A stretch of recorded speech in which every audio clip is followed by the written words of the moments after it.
Na manhã seguinte em Charlotte, o silêncio era aquele típico dos primeiros dias de feriado. Um silêncio denso, quase opressivo, que parecia pesar ainda mais após a noite barulhenta e conturbada que havia passado. Eu acordei antes de todos, movendo-me para a cozinha, onde preparei um café usando a mesma caneca lascada que trazia comigo todos os anos. Olhando pela janela, o bairro exibia uma aparência perfeita, gramados bem cuidados, SUVs de luxo estacionados, tudo polido e organizado, exatamente como a imagem que minha família se esforçava tanto para projetar. Mas eu nunca me encaixara bem nesse quadro. Nos encontros familiares, meu papel era sempre o mesmo. Chegava sozinha, vestida de maneira simples, e me dedicava a fazer perguntas educadas sobre a vida dos outros, evitando falar sobre a minha. Quando alguém perguntava o que eu fazia para viver, minha resposta era sempre bem curta. Consulto, eu dizia. Essa única palavra me acompanhou por anos, vaga o suficiente para gerar suposições e chata o bastante para encerrar a conversa.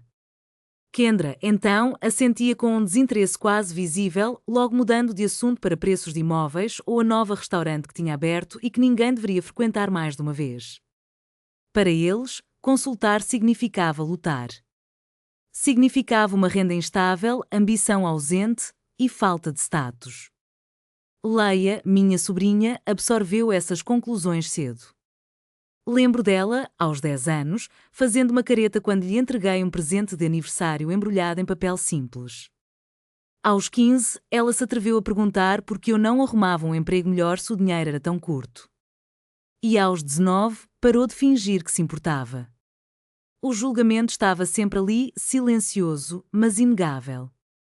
Eu havia sido convidada para o Dia de Ação de Graças, não porque fosse realmente necessária, mas porque me excluir seria mal visto. Essa era a verdade não dita. Mais tarde naquela manhã, ouvi Kendra falando ao telefone no corredor. É triste, ela sussurrou, mas não o suficiente para que eu não ouvisse. Quer dizer, com a idade dela, ainda dirigindo aquele carro, ainda alugando roupas das lojas erradas, eu me preocupo com o exemplo que isso dá. Eu não a interrompi. Nunca o fazia. De fora, minha vida parecia pequena. Sem marido, sem filhos, sem grandes marcos para mostrar nas redes sociais, apenas uma rotina silenciosa e a tendência de sair mais cedo das festas. Mas havia detalhes que ninguém nunca perguntava. Nunca se interessavam porque eu estava constantemente voando para dentro e para fora de Charlotte durante a semana. Ou porque meu telefone tocava em horários estranhos, com números que sempre me faziam sair para atender. Ou porque eu parecia tão tranquila ao falar sobre dinheiro, mesmo quando especulavam sobre minha falta dele. Ninguém percebia que eu escutava mais do que falava ou que lembrava de tudo. Quando a família começou a acordar e a casa se encheu novamente de ruídos, eu já tinha arrumado minha mala. Deixei um bilhete no balcão, agradecendo pelo jantar e desejando a todos um feriado seguro. Enquanto dirigia para longe, meu telefone vibrou novamente. Outra notificação, outro clipe, outro estranho rindo. Era uma vez uma família que parecia ter certeza sobre quem eu era, mas o que eles não percebiam era que a versão de mim que haviam ignorado durante anos era uma construção meticulosa. Quando você permite que as pessoas acreditem em uma mentira sobre você, acaba também decidindo quando a verdade realmente importará. E esse momento estava mais próximo do que eles imaginavam. A distância entre mim e minha família não começou com um vídeo viral. Na verdade, suas raízes eram bem mais antigas. Tudo começou no dia em que meu irmão Daniel trouxe Kendra para casa pela primeira vez. Lembro-me daquele jantar com clareza. Ela chegou atrasada, usando saltos que mal conseguia andar e um sorriso que não alcançava seus olhos. Antes mesmo de me cumprimentar, Kendra fez um rápido levantamento do meu apartamento, avaliando os móveis, os livros e a vista pela janela. Ao fim da noite, ela já sabia exatamente onde cada um se encaixava na hierarquia daquele ambiente. Daniel estava perdidamente apaixonado, e eu podia ver isso na forma como ria alto demais das piadas dela e concordava com tudo o que dizia. Quando Kendra falava sobre sucesso, imagem e ser notada, ele acenava com a cabeça, como se aquelas fossem verdades que ele havia esquecido até que elas trouxesse de volta à tona. Depois do casamento deles, os encontros familiares mudaram. As conversas se tornaram competições, as férias, encenações.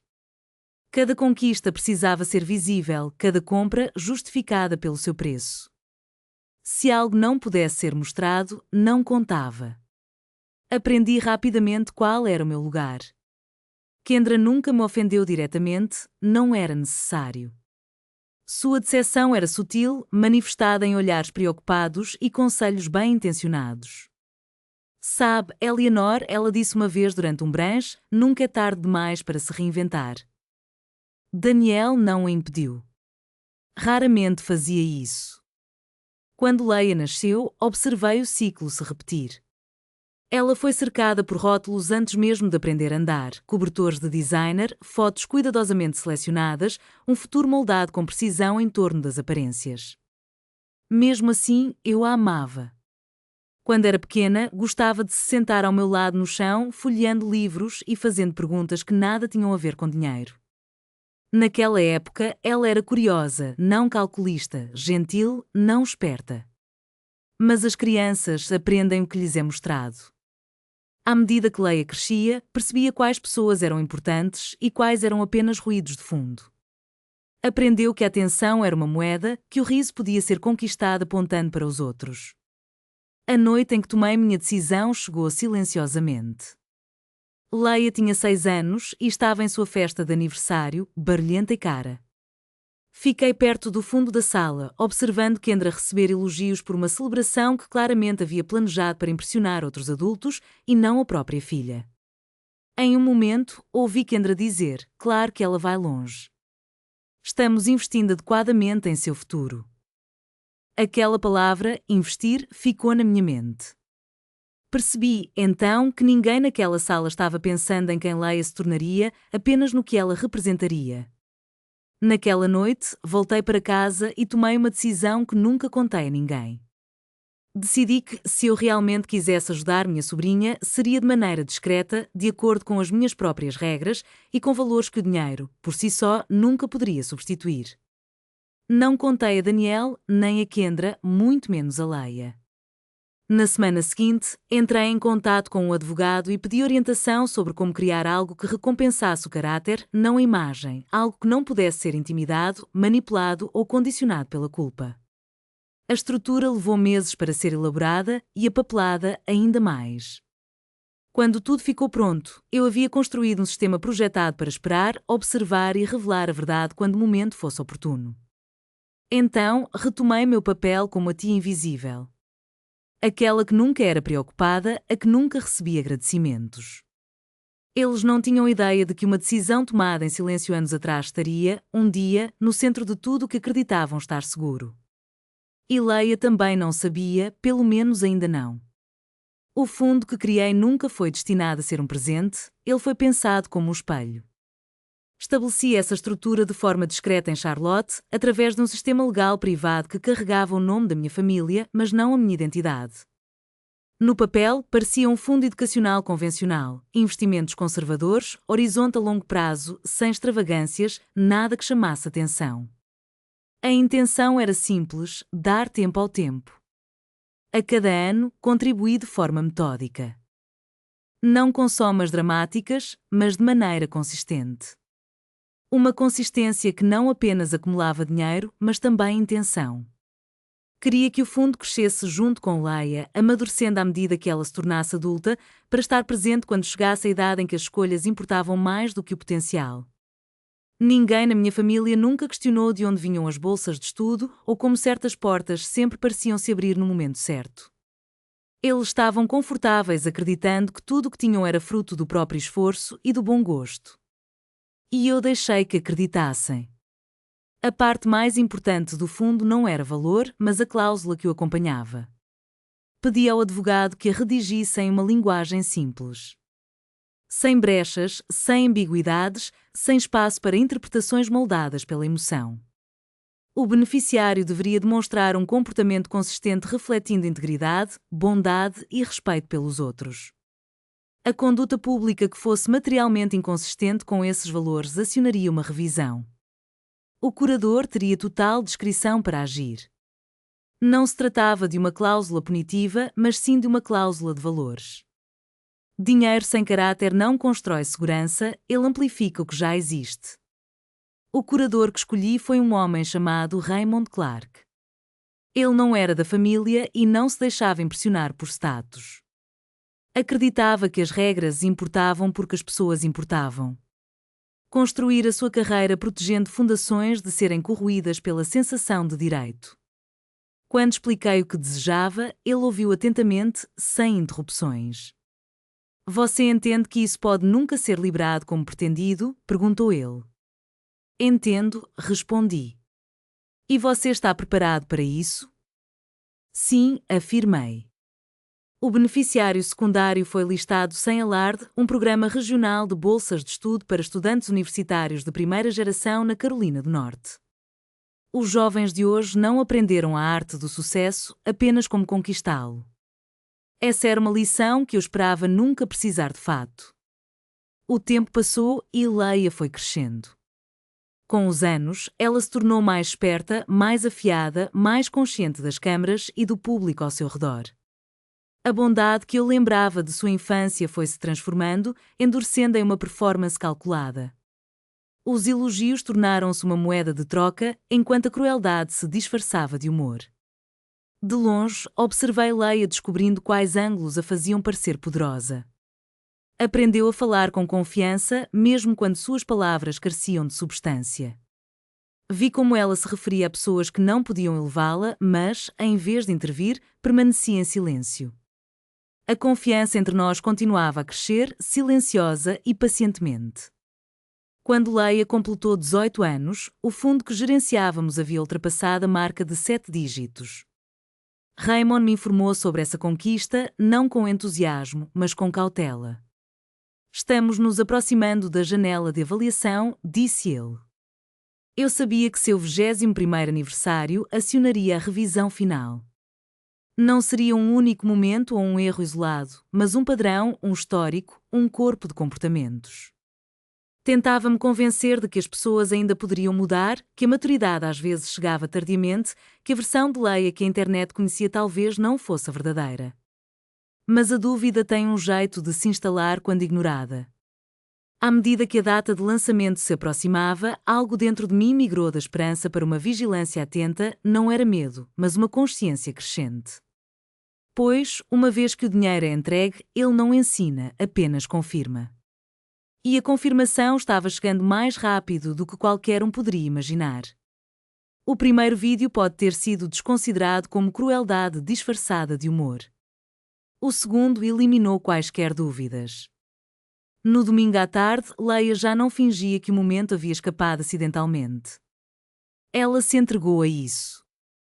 Costurou reações, respondeu a comentários com sorrisos e emojis, moldou a narrativa do jeito que os influenciadores fazem ao perceberem o impulso. É só assim que minha família brinca, dizia em um clipe, dando de ombros. Se você não consegue rir, o problema é seu. Os comentários a recompensavam por sua honestidade ou pelo que se passava por isso. Derrubem-na. Ela merece isso. Não eram todos que conseguiam acompanhar. Esses eram os que Leia mais apreciava. Na manhã de segunda, a narrativa já estava solidificada. Eu não era mais uma pessoa, eu era um personagem. A tia pobre, a história da advertência, a piada que a fazia parecer mais astuta em comparação. Eu não respondi. O silêncio, afinal, é invisível online e a invisibilidade tem suas vantagens. Naquela tarde, Raymond Clark me ligou. Imagino que você tenha visto as postagens adicionais, disse ele. Sim. Houve uma pausa na linha, aquele tipo de silêncio que sinaliza uma mudança de observação para a ação. Isso não é mais um incidente isolado, continuou. É um padrão público, deliberado, monetizado. Imaginei em sua mesa os óculos baixos no nariz, os documentos de confiança abertos ao lado de um tablet transmitindo o último clipe.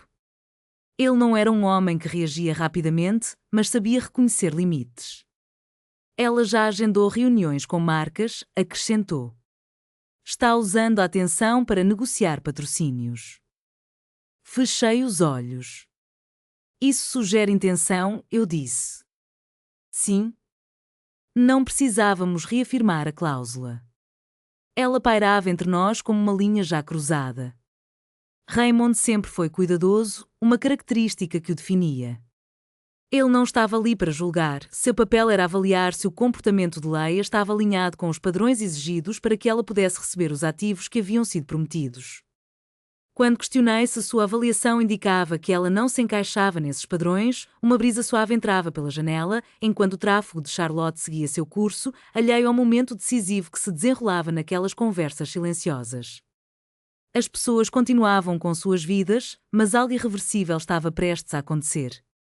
Qual será o próximo passo? Perguntei com atenção crescendo.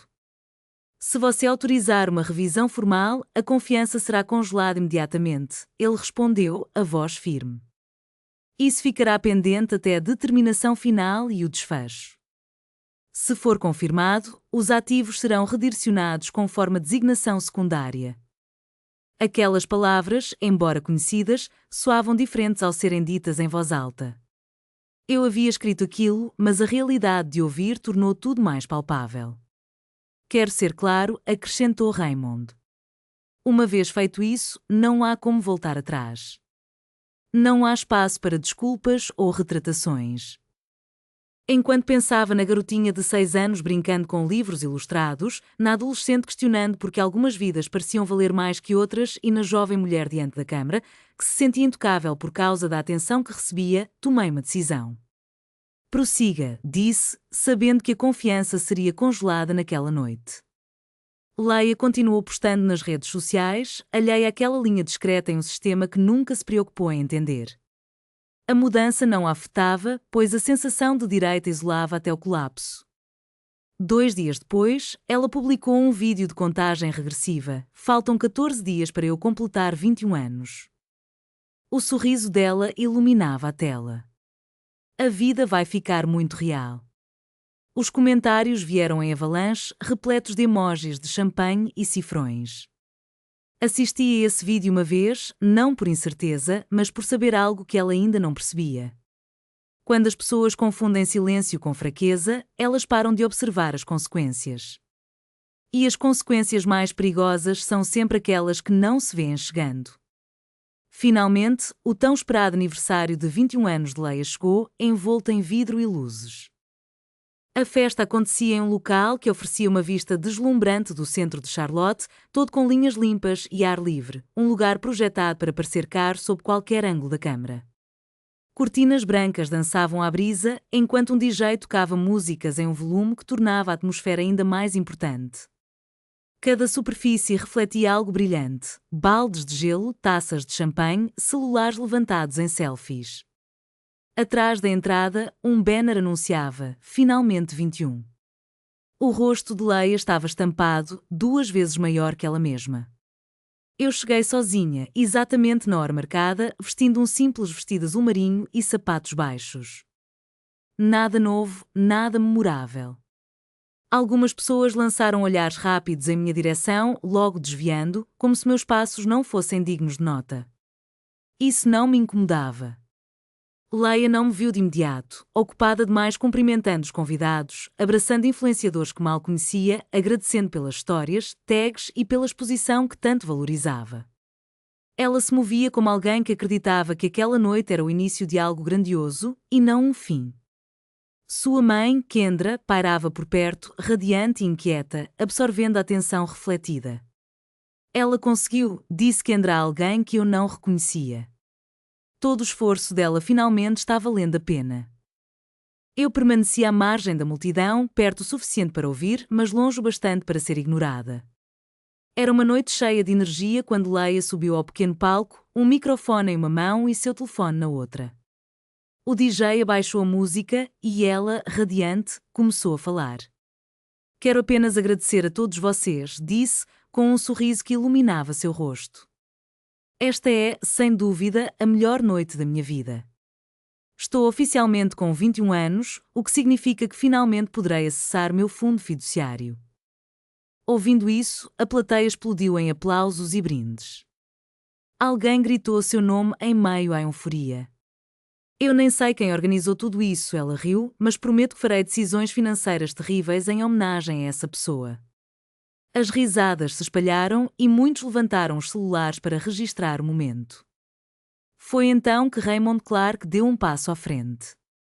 Ele não precisava ser anunciado, sua presença imponente, vestindo um terno escuro e segurando uma pasta de couro, cortava o barulho com facilidade. Leia franziu a testa, confusa, mas logo um sorriso voltou ao seu rosto. "Oh meu Deus!" exclamou. "Isso está realmente acontecendo agora?" Kendra, ao seu lado, juntou as mãos com orgulho. "Este é o administrador", anunciou. "Ele está aqui para tornar tudo oficial." Raymond pegou o microfone e, com uma calma impressionante, disse: "Senhorita Leia Bennett, sou fiduciário do fundo educacional estabelecido em seu nome no dia do seu nascimento." A sala se silenciou instantaneamente, a expectativa pairando no ar. O fundo alcançou o valor de 1,9 milhões de dólares no início deste ano. Um suspiro coletivo ecoou. A boca de Leia se abriu em choque, lágrimas começando a brotar em seus olhos. Mas Raymond continuou e suas palavras caíram pesadas como chumbo. De acordo com o contrato vigente, o fundo passou por uma revisão de caráter antes de qualquer distribuição. O silêncio se tornou palpável. Com base na conduta pública documentada ocorrida na última semana, o fundo foi considerado em violação material de suas condições essenciais. Leia soltou uma risada nervosa. "O que isso significa?" perguntou. "Significa", respondeu Raymond com a mesma serenidade, "que o fundo foi dissolvido." Kendra avançou, indignada. "Isso não é possível." Raymond não desviou o olhar. "Os fundos foram redirecionados para o beneficiário secundário", continuou ele, "um programa de bolsas de estudo para estudantes universitários de primeira geração neste estado." O telefone de Leia escorregou de sua mão e caiu no chão. "Não", ela sussurrou. "Não, não, não. Isso não é real. É uma piada." Raymond virou a cabeça e, em seguida, olhou diretamente para mim. "O fundo foi totalmente financiado pela sua tia Eleanor", disse ele. "Desde o dia em que você nasceu." Todos os olhares na sala se voltaram para mim. Kendra me encarou como se eu tivesse falado em uma língua estranha. "Isso não faz sentido", disse ela. "Ela não tem esse tipo de dinheiro." Raymond fechou a pasta. "Ela tem", afirmou ele. "E sempre teve." Leia cambaleou do palco em direção a mim, a maquiagem já escorrendo pelo rosto. "Tia Eleanor, por favor", ela implorou. "Eu não sabia. Eu só estava criando conteúdo. Vou consertar isso. Eu juro." Olhei para ela por um longo momento e, em um sussurro que só ela podia ouvir, disse: "Você não perdeu o dinheiro esta noite. Você mostrou porque nunca deveria tê-lo." Atrás de nós, a festa havia parado completamente. Não havia música, não havia risadas, apenas o som de uma verdade finalmente pronunciada em voz alta. E, uma vez falada, essa verdade não poderia ser retirada. A festa não chegou ao fim, ela simplesmente desmoronou. Ninguém anunciou nada. As luzes da festa se apagaram de forma abrupta e a atmosfera de celebração se desfez em um sopro. As conversas, que antes fluíam como um rio de sorrisos, agora se interromperam, como se alguém tivesse apertado o botão de pausa em uma cena dramática. Os celulares, que minutos antes estavam erguidos em um brinde de alegria, agora capturavam um momento de choque e incredulidade. Era o instante exato em que uma narrativa se desmoronava e a realidade se tornava insuportável.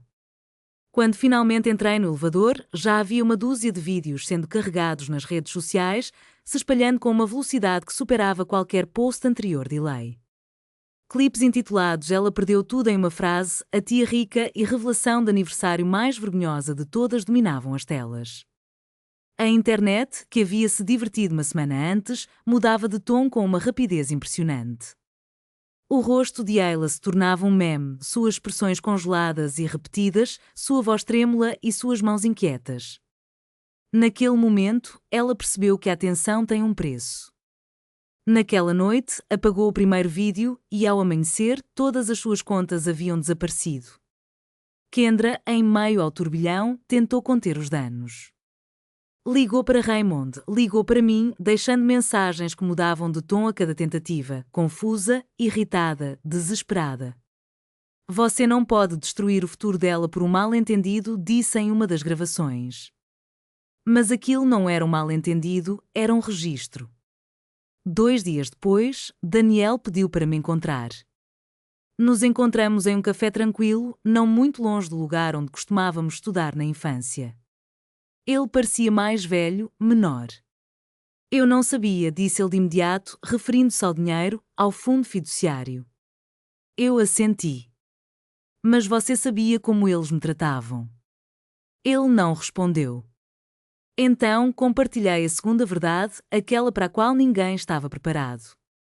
O fundo fiduciário era apenas uma parte do que eu havia feito. As mensalidades da escola preparatória estavam cobertas por uma bolsa que criei sob um nome diferente. Os programas de verão, o apartamento que ela se mudou aos 19 anos, o carro que dirigia até o campus, tudo financiado em silêncio, tudo condicional, tudo invisível. Daniel olhou para as mãos. Ela achava que éramos nós, disse ele. Eu sei, respondi. Esse era o problema. O fundo de bolsas recebeu a transferência em uma semana. Raymond me enviou a confirmação sem comentários. 14 estudantes foram selecionados para a primeira rodada. Jovens com históricos escolares marcados pelo esforço, não pelo privilégio. Leia se afastou completamente da vida pública, sem declarações, sem desculpas, apenas ausência. De certa forma, essa ausência falava mais alto do que qualquer coisa que ela poderia ter postado. Um mês depois, deixei Charlotte. Não por amargura, mas por clareza.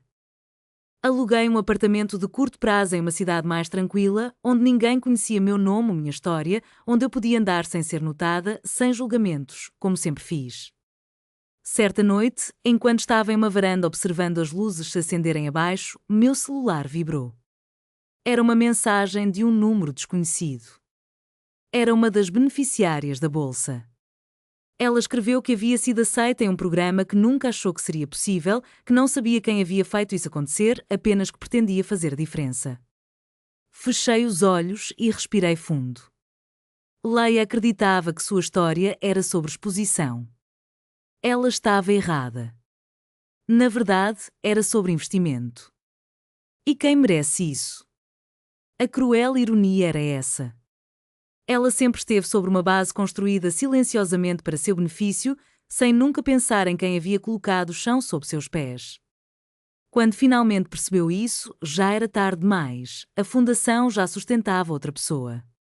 Agora, estou sentado na minha sala de estar, longe de Charlotte, envolto em um suéter macio que custou menos do que um prato principal em uma festa que Leia acreditava definir seu valor. O ambiente é tranquilo. Sem câmaras, sem plateia, apenas um espaço para refletir.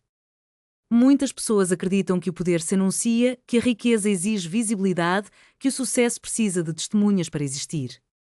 Eu também acreditava nisso, até que a vida me mostrou um caminho diferente. O que aconteceu com Leia não foi vingança, não foi humilhação.